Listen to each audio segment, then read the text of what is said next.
Meski Pekan Olahraga Nasional Papua telah berakhir pada tahun 2021 yang lalu, bonus bagi para atlet Sumsel yang mampu meraih medali dalam ajang ini masih belum dicairkan. KONI Sumsel memastikan tetap akan bertanggung jawab secara moral. Pasca berakhirnya PON Papua kemarin, pihak KONI Sumsel sendiri sudah mengajukan pencairan bonus bagi para atletnya. KONI Sumsel mengakui secara teknis pencairan bonus atlet PON Sumsel ini bukan wewenang KONI Sumsel. Sesuai dengan aturan yang ada, pencairan bonus ini merupakan wewenang dari Dinas Pemuda dan Olahraga Provinsi Sumatera Selatan.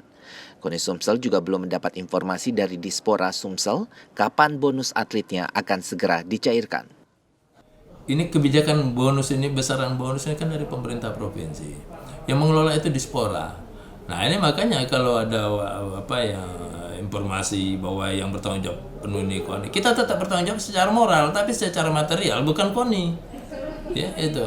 Justru kita akan menyampaikan kepada para atlet bahwa secara teknis untuk besaran, menentukan besaran, pembagian mekanisme ini Dispora yang punya wewenang, punya tanggung jawab seperti itu.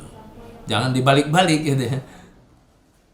Meski pencairan bonus masih terhambat, KONI Sumsel meminta para atletnya untuk tetap bersabar sambil menunggu perkembangan lebih lanjut. Nur Muhammad, Kompas TV Palembang, Sumatera Selatan.